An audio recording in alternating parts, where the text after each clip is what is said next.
Buletin Didik 30 November bersama saya Khairi Hazon Muhammad Asri. Assalamualaikum dan salam sejahtera. Mesyuarat Kuartet Menteri COVID-19 memutuskan untuk memperhalusi semula usaha negara beralih ke fasa endemik sehingga maklumat lanjut mengenai varian baru COVID-19 Omicron diketahui. Susulan itu, Pengerusi Kuartet yang juga Menteri Kanan Pertahanan Datuk Seri Hishamuddin Tun Hussein berkata, kerajaan akan mengenakan kawalan sempadan antarabangsa lebih ketat terhadap negara-negara yang melaporkan penyebaran varian itu. Susulan itu, Kementerian Kesihatan KKM akan mengumumkan prosedur operasi standard SOP keluar masuk sempadan dalam tempoh terdekat. Buat masa ini, SOP negeri-negeri dalam fasa 3 dan 4 kekal. Hari itu kita telah pun memutuskan bahawa kita mungkin akan mengumumkan fasa peralihan ke endemik. Ini bukan kata ditangguhkan, tapi we pause it for a while, supaya kita nak tengok apa yang menular hari ini di seluruh dunia, varian baru ni, kerana kita bimbang semua yang telah kita rancangkan sebelum ini, yang telah pun kita umumkan, kelonggaran SOP 7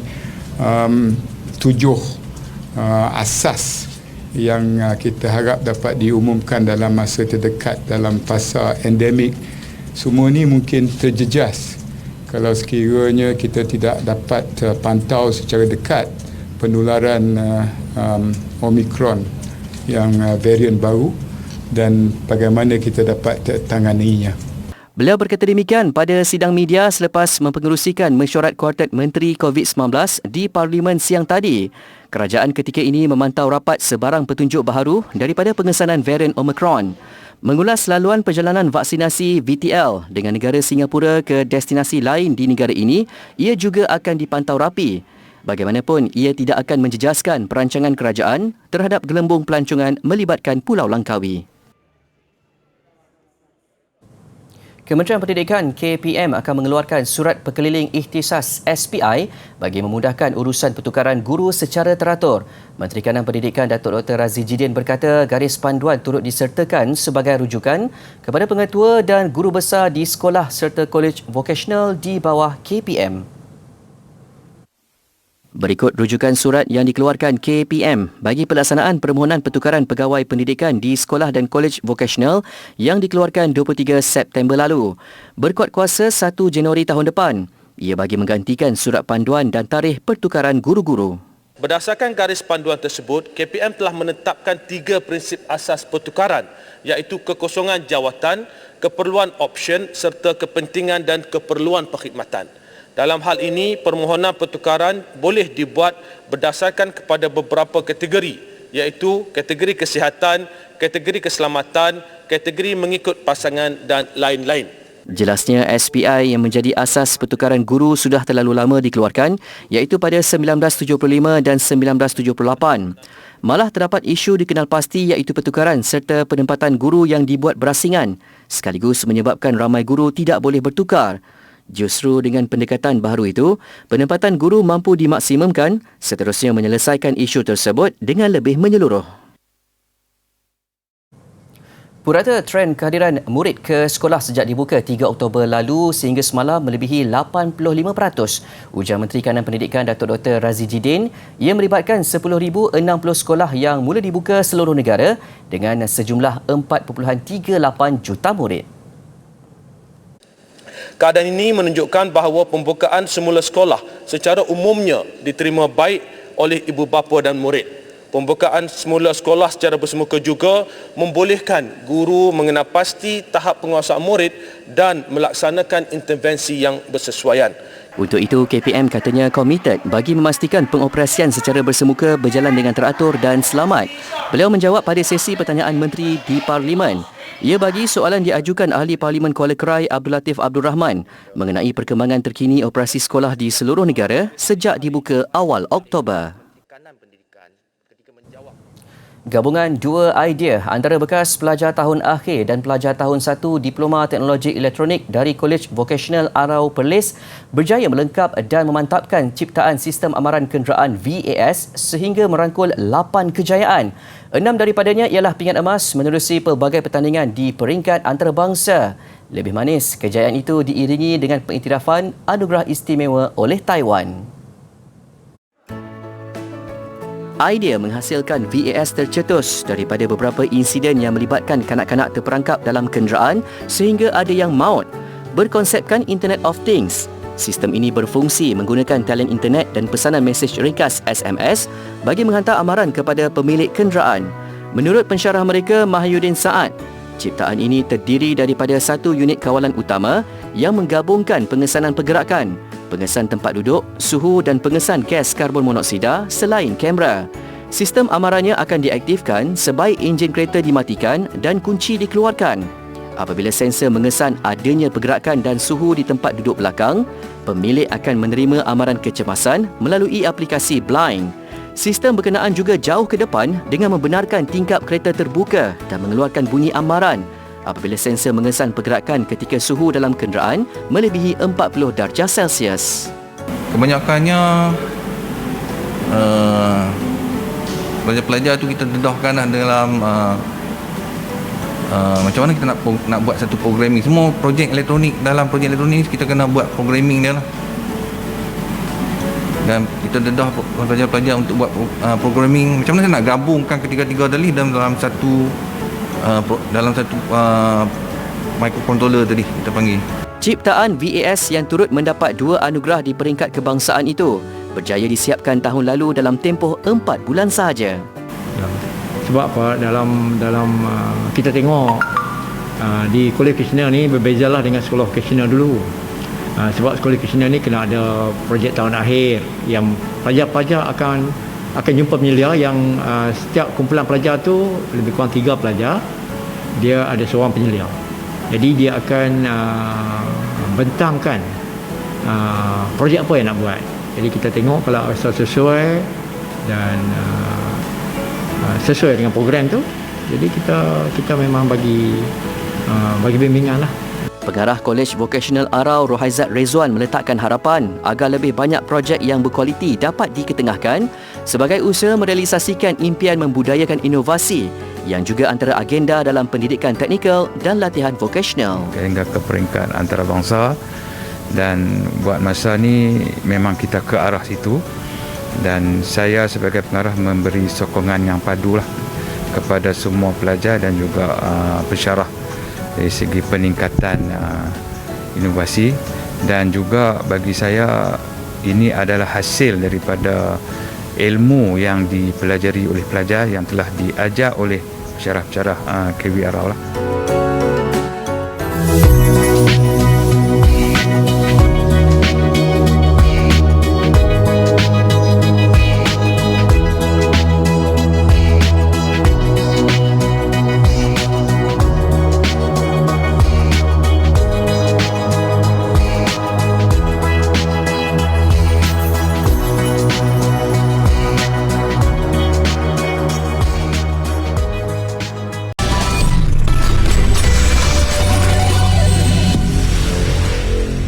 Kembali di Buletin Didik. Menara kedua tertinggi di dunia selepas Burj Khalifa Merdeka 118 bakal menjadi pembangkit baharu ekonomi bagi Kuala Lumpur. Perdana Menteri Datuk Seri Ismail Sabri Yaakob berkata menara tertinggi di Asia Tenggara ini juga melengkapi pembangunan kawasan lain yang kian rancak membangun seperti KLCC dan KL Sentral. Pembangunan Merdeka 118 juga dapat memberi peluang kepada masyarakat setempat, terutamanya di kawasan yang berdekatan seperti Petaling Street, Kampung Atap serta Pudu untuk menjana ekonomi. Beliau merasmikan majlis penyempurnaan pemasangan puncak menara 118 pagi tadi. Bangunan pada ketinggian 679.9 meter ini bukan sahaja satu pencapaian hebat dalam bidang kejuruteraan, malah mengukuhkan lagi kedudukan Malaysia sebagai negara moden dan maju. Pembinaan Merdeka 118 kini 85% siap dilihat sebagai satu penyatuan warisan dan sejarah Malaysia dengan evolusi masa depan selain mampu menghidupkan kembali kawasan bersejarah ibu kota. Kementerian Perdagangan Dalam Negeri dan Hal Ehwal Pengguna akan melaksanakan Jualan Keluarga Malaysia bermula 4 Disember nanti. Manakala skim kawalan harga maksimum musim perayaan SKHMP akan bermula lebih awal iaitu menjelang perayaan Christmas. Menterinya Datuk Seri Alexander Nantalinggi berkata bagi SKHMP, tarikh pelaksanaan akan diumumkan kelak.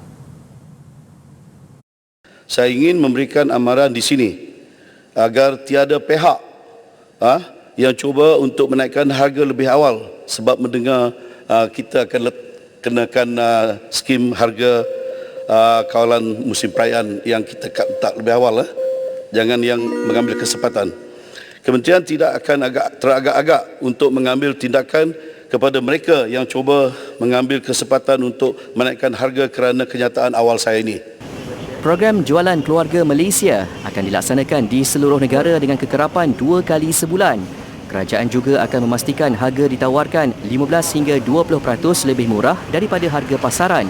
Malah bagi mengatasi isu bekalan di pasaran, Kementerian Pertanian dan Industri Makanan MAFI sedang merangka strategi dengan perbincangan bersama pihak industri. Antaranya kebenaran pengimportan ayam bulat dari loji pemprosesan luar negara yang mendapat pengesahan perkhidmatan veterina. Ia sebagai langkah sementara meningkatkan bekalan sekaligus menstabilkan harga pasaran.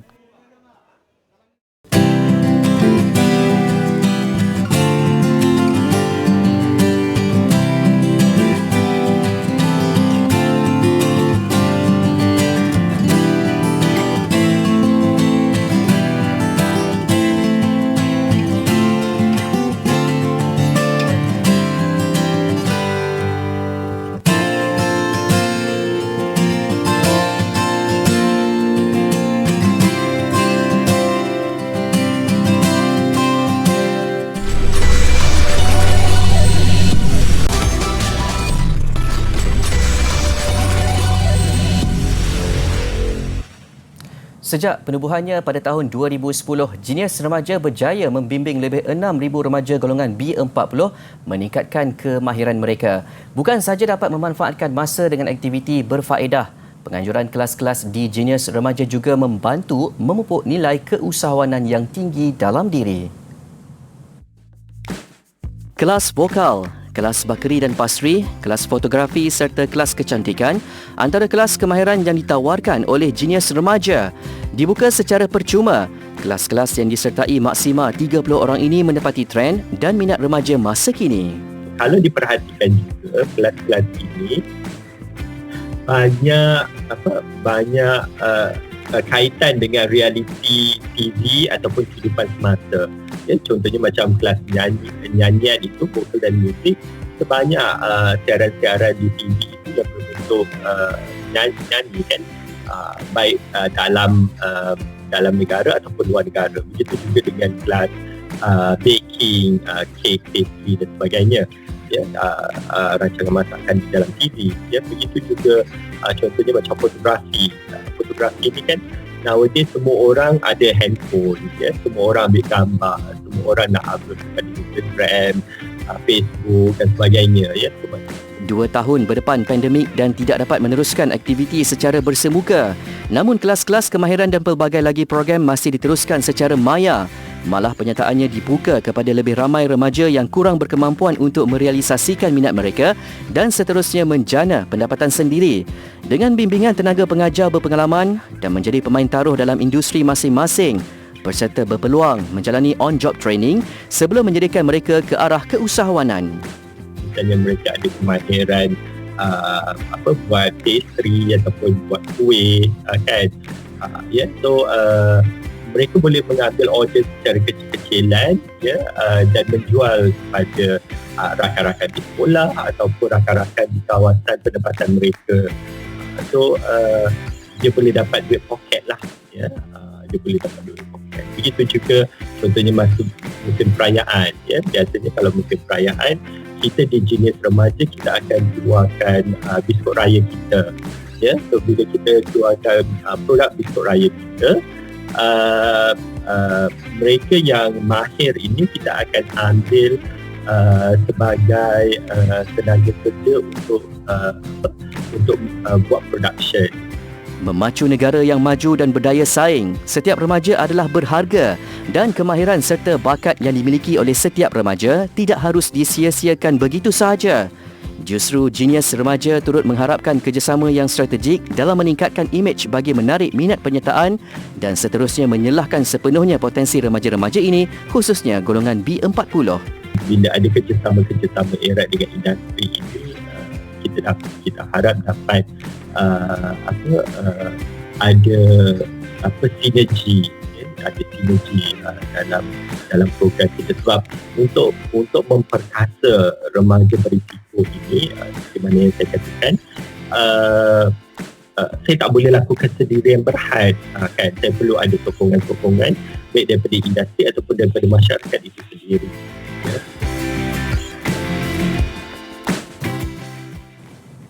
Sensasi hiburan dunia kembali beraksi di pentas selepas pandemik. Pastinya penuh emosi buat kumpulan BTS yang mengadakan konsert fizikal pertama sejak COVID-19 melanda 2 tahun lalu. Lokasinya bukan calang-calang, di Los Angeles, Amerika Syarikat.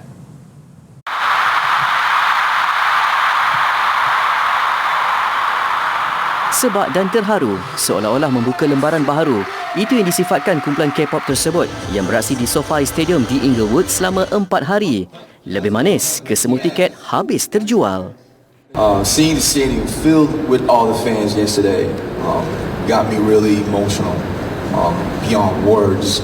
And finally, meeting you, the members of the press in person, face to face, is so touching, and it's a really pleasure for me. So going back on tour, going back on track, and seeing all the fans, seeing all the people, in finally 2 years. This really make us feel like this really is the beginning of our new chapter. Tambahnya dinamakan artis terbaik di American Music Awards dan menerima pencalonan kedua di anugerah Grammy, menambah erti kehadiran mereka di Amerika Syarikat kali ini. Berdasarkan kapasiti, dianggarkan 200,000 peminat BTS atau ARMY memenuhi stadium sepanjang konsert 4 hari berkenaan.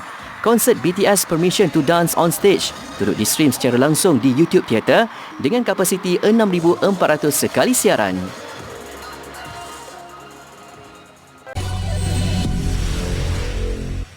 Masih di Buletin Didik, terus ke laporan sukan. Hasrat peminat skuash tempatan untuk menyaksikan kejohanan skuash berpasukan dunia lelaki 2021 di Kuala Lumpur nampaknya tidak kesampaian. Persekutuan Skuash Dunia WSF dan Persatuan Raket Skuash Malaysia SRAM memutuskan untuk membatalkan kejohanan itu yang dijadual pada 7 hingga 11 Disember ini. Sememangnya mengejutkan apabila WSF dan Persatuan Raket Skuash Malaysia SRAM membatalkan kejohanan berkenaan hanya seminggu sebelum ia berlangsung. Selain kebimbangan mengenai varian baru COVID-19 Omicron yang menular di beberapa negara, pembatalan itu juga dikaitkan dengan laporan Israel dan beberapa negara tidak dapat bertanding gara-gara tidak dapat pengesahan visa dan kebenaran perjalanan oleh pihak berkuasa Malaysia. Memetik kenyataan Presiden WSF Zina Woodridge, pihaknya amat kecewa dengan keputusan itu selepas bekerja keras bersama SRAM menganjurkan kejohanan itu walaupun berdepan pandemik global dengan memindahkannya dari Tauranga, New Zealand ke Pusat Skuash Nasional Bukit Jalil. Kali terakhir Malaysia sebagai tuan rumah kejohanan skuash berpasukan dunia lelaki adalah 24 tahun lalu. Pada 2019, Jawatankuasa Paralimpik Antarabangsa IPC melucutkan hak penganjuran kejohanan renang para dunia di Kuching kerana tidak membenarkan perenang Israel menyertainya. Kejohanan itu dijadikan pentas kelayakan Sukan Paralimpik Tokyo 2020. Ke perkembangan hoki Piala Dunia Remaja. Bukan sahaja percaturan taktikal dan kekuatan fizikal, mental pemain juga akan diperkasakan menentang Perancis pada suku akhir esok. Memang diakui Perancis ketika ini pada prestasi terbaik, antaranya mengejutkan tuan rumah India 5-4 pada saingan kumpulan. Lebih daripada itu, keberkesanan taktikalnya diperkuatkan pula dengan kelebihan fizikal pemain yang gemar melakukan provokasi untuk menjejaskan emosi lawan. Justru pemain negara diingatkan jangan terlalu terikut rentak lawan dan lebih fokus terhadap strategi yang direncana jurulatih Wallace Tan. Pada masa sama, skuad negara lega. Beberapa pemain yang cedera pada perlawanan terakhir kumpulan menentang Afrika Selatan bersedia untuk diturunkan. Sejarah penyertaan Malaysia, 3 kali skuad remaja mara ke separuh akhir, iaitu pada 1979, 1982 dan 2013. Pertemuan suku akhir Malaysia-Perancis akan berlangsung jam 7 malam esok di Stadium Kalinga, Bhubaneswar. Bintang Argentina Lionel Messi mencipta rekod meraih anugerah pemain terbaik Ballon d'Or buat kali ke-7. Messi menewaskan Robert Lewandowski dan Jorginho untuk menjulang trofi paling berprestij bola sepak itu. Messi menambah koleksi kejuaraan yang sebelum ini dimenangi pada 2009 hingga 2012, 2015 dan 2019. Kemenangan kali ini dibantu oleh kejayaannya membantu Argentina memenangi kejuaraan Copa America buat kali pertama Julai lalu. Messi yang berhijrah ke Paris Saint-Germain PSG dari Barcelona musim ini mengumpul 613 mata, manakala bintang Bayern Munich serta Poland Lewandowski meraih 580 mata. Jorginho yang membantu Chelsea merangkul kejuaraan Liga Juara-Juara selain muncul juara Eropah bersama Itali di tempat ketiga. Sementara itu, anugerah pemain terbaik wanita menjadi milik bintang tengah Spanyol Alicia Putellas yang membawa Barcelona muncul Liga Juara-Juara. Bintang remaja Barcelona Pedri, 19 tahun pula, memenangi trofi Copa untuk pemain bawah 21 tahun. Manchester United secara rasminya mengumumkan pelantikan Ralf Rangnick sebagai pengurus sementara susulan pemecatan oleh Gunnar Solskjaer. Khidmat Rangnick dilaporkan sehingga akhir musim ini dan selepas itu dia bakal dilantik sebagai perunding di Old Trafford selama 2 tahun. Rangnick 63 tahun, jurulatih kelahiran Jerman, berpindah dari Lokomotiv Moskow di mana dia menjadi pengurus sukan dan pembangunan. Menurut pengarah bola sepak United, Rangnick yang bekas pengendali RB Leipzig adalah calon nombor 1 bagi mengisi jawatan pengurus sementara. Paling memikat United adalah tahap kepimpinan tinggi dan kemahiran teknikalnya selama hampir 4 dekad dengan pengalaman dalam bidang pengurusan dan kejurulatihan. United juga berharap hubungan baik Rangnick dengan Erling Haaland dapat membantu membawa pemain sensasi Borussia Dortmund itu ke Old Trafford. United yang kini dibimbing pengurus interim Michael Carrick akan beraksi di tempat sendiri menentang Arsenal Jumaat ini dan Rangnick dilaporkan hanya akan bersama mereka ketika berdepan Crystal Palace 5 Disember nanti. Baik, pelbagai jenis rekaan gingerbread yang dipamerkan di Museum Seni Bina Sweden sempena Christmas mengakhiri buletin didik malam ini. Saya Khairi Hazwan Muhammad Asri, salam hormat dan Assalamualaikum.